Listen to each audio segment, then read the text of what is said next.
네, 윤석열 전 대통령이 내일 오전 10시에 내란 특검팀에 출석합니다. 그런데 윤 전 대통령 측은 비공개 출석을 요구하고 있고 특별검사팀은 이를 수용할 수 없다는 입장입니다. 특검은 윤 전 대통령 측의 지하 출입 요구가 사실상의 출석 거부라며 체포영장 재청구 가능성까지 시사했습니다. 관련 내용들 서정빈 변호사와 함께 짚어보겠습니다. 어서 오십시오. 네, 안녕하십니까. 안녕하십니까. 말씀드린 것처럼 윤석열 전 대통령 측이 내일 오전 10시에 특검 소환 조사를 앞두고 있습니다.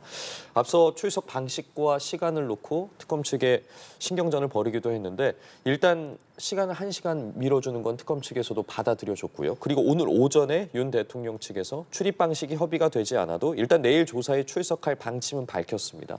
현재 상황 좀 정리해 주시죠. 네, 그렇습니다. 이제 내일 소환을 요구를 했었고 여기에 대해서 시간이라든가 혹은 출석 방식에 대해서는 구체적인 협의가 조금 이루어지지 않은 상황이었습니다. 특검 측에서는 원래 오전 9시에 출석을 요구를 했었는데 이제 윤 전 대통령 측에서는 10시로 시간을 조금 조정해 달라라고 요구를 했었고 또 출석하는 방식 역시도 윤석열 전 대통령 측에서는 지하 주차장을 통해서 출입을 해서 외부의 노출을 최소화할 것을 요구를 했습니다. 우선 특검 측에서 이 시간과 관련해서는 9시에서 10시로 그 출석 요구 시간을 변경을 해줬지만 다만 그럼에도 불구하고 출석 방식, 그러니까 외부의 노출을 제한하는 그런 방식에 대해서는 인정할 수가 없다라고 해서 아직까지 이 부분 조율되지 않은 상황입니다. 지금 그러니까 특검에서 이야기하는 거는 로비로 와라 이것이고 윤 전 대통령은 지하로 가겠다라는 것이고 결국에 이제 내일 가서 협의를 하겠다는 건데 이게 협의가 되는 부분입니까?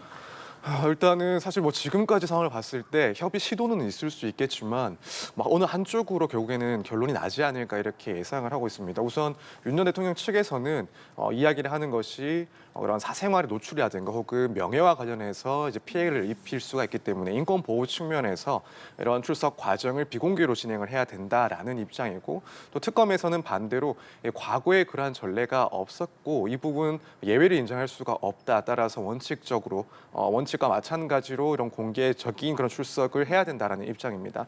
사실 뭐 물론 지금 양측의 이야기들 모두 근거가 있긴 하지만 그렇다고 해서 법적으로 정해진 부분은 아니고 사실상 앞으로의 그런 특검의 조사 과정에서 서로의 그런 기선을 조금 제압하기 위한 그런 논의가 있는 것 아닌가, 그런 시도가 아닐까라고 생각이 됩니다. 그렇기 때문에 이 부분 뭐 최종적으로 어떤 쪽의 그런 입장으로 정리가 될지는 좀 지켜봐야 될 사항이 아닌가 이렇게 생각이 됩니다. 알겠습니다. 지금 윤 전 대통령 측에서 내란과 관련해 조사를 받는 게 지난 1월 15일 공수처 조사 이후 처음입니다. 당시에 10시간 넘게 묵비권을 행사했는데 그 당시에 조사 시작과 함께 뭐 이름과 주소를 묻는 신문조차 대답하지 않았고 녹화도 거부를 했습니다. 이번에도 뭐 진술 거부 등과 관련해서 좀 어떻게 바라봐야겠습니까? 근데 일단 일부에서는 과거의 그런 조사에서의 태도와 마찬가지로 진술 거부권을 행사할 가능성이 상당히 높지 않나 예측을 하고 있는 것 같습니다. 뭐 아무래도 일단 윤 전 대통령 같은 경우에는 검찰 출신이기도 하고 그렇기 때문에 수사기관에서 이런 진술 거부권을 행사하는 것이 어떤 의미인지 또 조사 과정에서 이 수사 과정에서의 그런 중요성에 대해서 충분히 인식을 하고 있기 때문에 마찬가지로 진술하지 않을 가능성이 있다라고 보는 그런 시각들이 있습니다. 근데 또 한편으로는 지금 뭐 변호인 측에서는 진술 거부 계획이 없다. 아는 만큼 협조를 하겠다 이런 이야기도 나오고 있는 상황이라서 구체적으로 어떠한 진술이 있을지는 조금 지켜봐야 되지 않나. 뭐 한 가지 좀 차이점이 있다라고 한다면 사실 그 전에 있었던 공수처의 그런 조사 내용은 결국에는 이 내란 혐의와 관련된 그러니까 윤 전 대통령이 일단 직접 당사자가 될 수밖에 없는 상황에서 진술을 거부했던 것이고 지금 문제가 되고 있는 그런 쟁점도 예컨대 뭐 증거 인멸 문제라든가 직권 남용 문제 혹은 공무집행 방해 문제와 관련해서는 윤 전 대통령 입장에서는 자신은 그런 지시를 내린 적이 없다 혹은 알지 못한다라는 진술을 할 가능성이 충분히 있습니다. 그렇다면은 진술을 아예 거부하는 그런 모습보다는 자신이 알지 못한다 혹은 그러한 사실이 없다라는 내용으로 진술할 가능성이 조금 더 높지 않나 이렇게 개인적으로는 예측하고 있습니다. 자, 그리고 잠시 언급을 해주셨습니다만 어떤 내용을 이제 조사할지도 상당히 이제 관심인데 특검에서는 조사 범위를 확대한다라는 입장입니다. 뭐 어디서 어느 선까지 좀 확대된다고 보면 되겠습니까? 네, 일단 지금 문제가 되고 있는 것들은 결국에는 공무집행 방해 혐의라든가 혹은 증거인멸 교사와 같은 그런 쟁점들이 되긴 하는데 이제 지금 특검의 그런 조사 대상은 이것보다 훨씬 범위가 넓은 것은 다들 알고 계실 겁니다. 따라서 그 밖의 의혹들 특히나 이제 외환과 관련된 의혹은 상당히 이 특검법에서의 중요한 수사 대상에 해당하기 때문에 여기에 대한 조사 역시도 충분히 진행을 할 것이다. 이렇게 보고 있고 그건 당연한 예상이라고 보여집니다. 지금 사실 체포영장을 이전에 청구를 했다가 특검에서 이 기각이 되면서 뭐 한편으로는 신병을 곧바로 확보하지 못하는 그런 단점이 생기기도 했지만 또 한편으로는 이 48시간이라는 제약이 없어지는 그런 상황이 발생하기도 했습니다. 이걸 조금 더 설명을 해드리자면 사실 만약 체포영장이 발부가 됐었다라고 한다면 특검 입장에서는 체포를 한 이후부터 네. 48시간 동안 조사를 진행을 했다가 이후에 구속영장을 청구할 것인지 여부를 결정을 했어야 됩니다. 그러니까 아무래도 이 조사를 하는데 신병 확보의 신속성은 보장이 되지만 시간적인 제약 때문에 조사가 충분히 이루어지지 못할 가능성도 있었습니다. 하지만 현 시점에서는 이제 소환 방식으로 조사를 하기 때문에 이런 48시간은 그런 제약이 없는 상황이 돼버렸고 그렇다면 특검에서는 반복적으로 이제 소환을 요구를 하고 또 소환 조사를 실시를 해서 현재 문제되고 있는 쟁점뿐만 아니라 이 다른 수사 대상에 대해서도 조사를 할 수 있는 충분한 시간을 확보할 수가 있게 된 겁니다. 그리고 그 대상은 아무래도 이 특검의 주요 큰 축 중의 하나인 외환 혐의와 관련해서 조사를 좀 진행할 것을 예상하고 있지 않나 이렇게 생각이 됩니다. 네, 그렇다면 앞서 언급해 주신 것처럼 윤 전 대통령 측에서 진술 거부를 계획한 바가 없고 이번엔 어느 정도 협조할 것이다라고 예상을 해주셨었는데 예상보다 어쨌든 조사가 길어질 수 있는 가능성도 배제할 수 없을 것 같습니다. 밤 9시가 넘어가면 이제 어쨌든 동의를 받고 나서 조사가 이루어져야 되지 않겠습니까? 좀 더 길어질 가능성에 대해서는 어떻게 보십니까?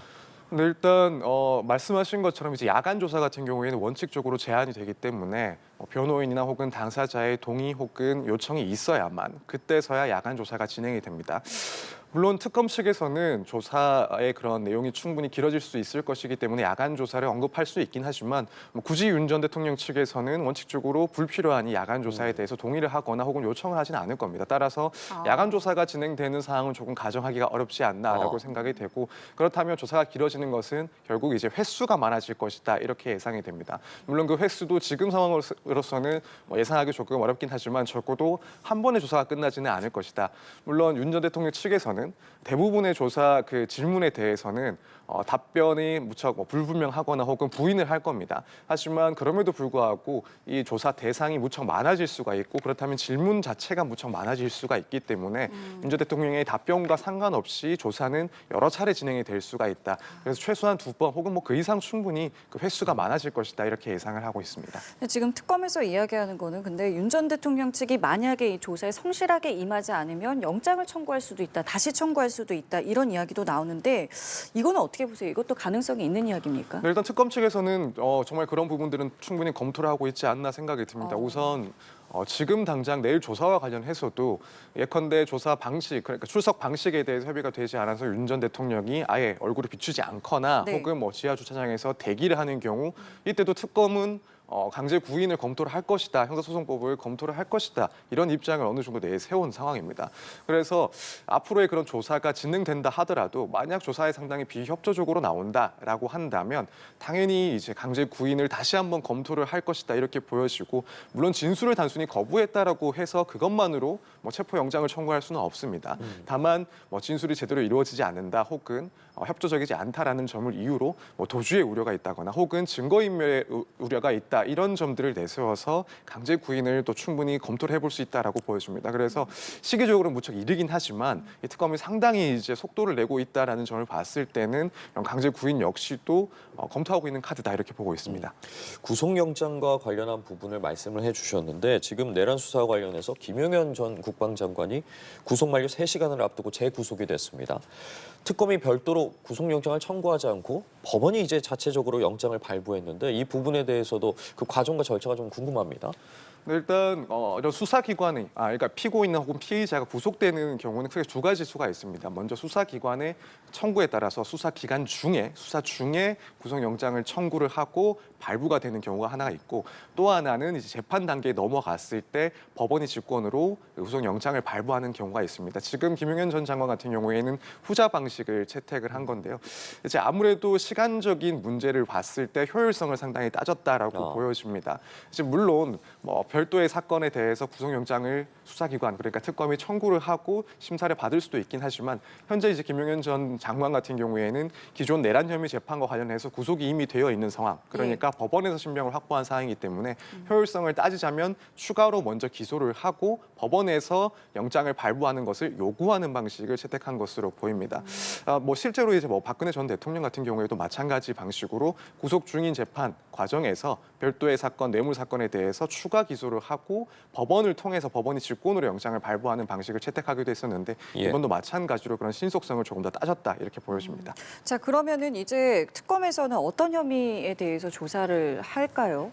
일단 앞서 말씀드린 것과 마찬가지로 결국 가장 중요한 것은 이제 외환과 관련된 혐의 이 부분에 대해서 뭐 김용현 전 장관에 대해서 조사를 상당히 실시할 것이다 이렇게 보여집니다. 말씀드린 것처럼 이 특검에서의 그런 내란 외에 가장 중요한 그런 축 중에 하나가 외환 혐의이기도 하고 따라서 이 부분에 대한 조사가 상당히 진행될 것이다라고 보여지는데 조금 더 구체적으로 말씀을 드리자면 결국에는 이 혐의 사실과 관련해서는 당시에 비상계엄 전에 뭐 북한의 공격을 유발하는 방식으로 외환을 유치하려 했다. 그래서 비상계엄의 빌미를 만들고자 했다. 라는 점을 조사를 할 건데 보다 구체적으로는 이제 외환 유치죄보다는 일반 이적죄에 대해서 조사가 이루어지지 않을까 생각이 됩니다. 사실 유사해 보이긴 하지만 이제 외환 유치죄 같은 경우에는 타국과 그러니까 북한과 공모를 해서 전쟁을 유발하려고 했다라는 점이 입증돼야 되는데 지금 의혹 자체만으로 보더라도 이 북한과 전쟁을 공모했다라는 그런 혐의는 없는 것 같습니다.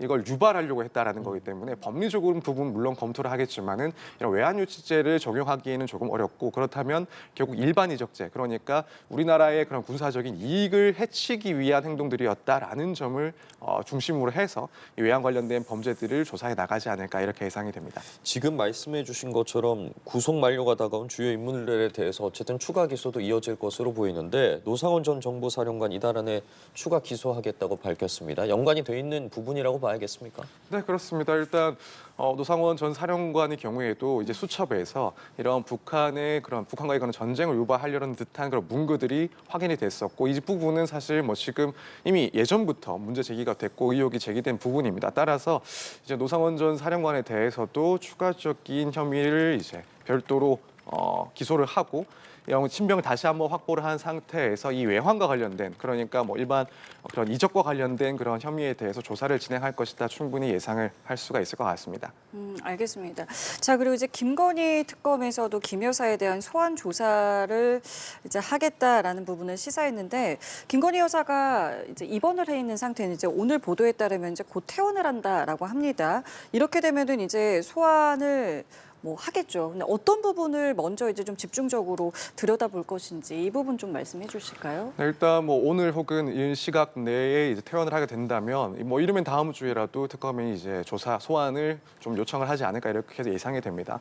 일단 뭐 여러 가지 너무 뭐 16가지의 그런 수사 대상을 특검 대상으로 삼고 있기 때문에 어느 것을 먼저 할지에 대해서는 뭐 아직까지는 정해지진 않은 것 같습니다만 일단 기존 사건의 그런 수사 진척도라든가 혹은 기록의 충실성 그리고 뭐 증거가 얼마나 확보됐는지 그 여부에 따라서 종합적으로 검토해서 우선순위를 정할 것이고 이미 사실 수사가 상당히 진행됐다라고 볼 수가 있는 그런 도이치모터스 주가 의혹 조작 의혹 사건이라든가 혹은 명태균 씨와 관련된 그런 공천 개입 의혹 사건 혹은 검진법사의 청탁 의혹과 관련된 사건들 이 부분들이 일단은 주요 타깃이자 또 가장 먼저 조사가 이루어질 부분이 아닐까 생각이 됩니다. 사실 또 이것 말고도 지금 뭐 인천 세관 마약 사건과 관련해서도 연관이 되어 있다. 또 이 부분 역시 특검에서는 들여다볼 것이다라고 이야기가 나오고 있는 상황에서 뭐 이런 구명 로비 그러니까 인천 세관 마약 사건 관련된 그 의혹과 관련 개입과 관련된 그 의혹 사건에 대해서도 중점적으로 들여다볼 시기가 다가올 것이다 이렇게 보고 있습니다. 알겠습니다. 오늘 말씀 저희 여기까지 함께하도록 하겠습니다. 지금까지 서정빈 변호사와 함께했습니다. 말씀 감사합니다. 고맙습니다. 감사합니다.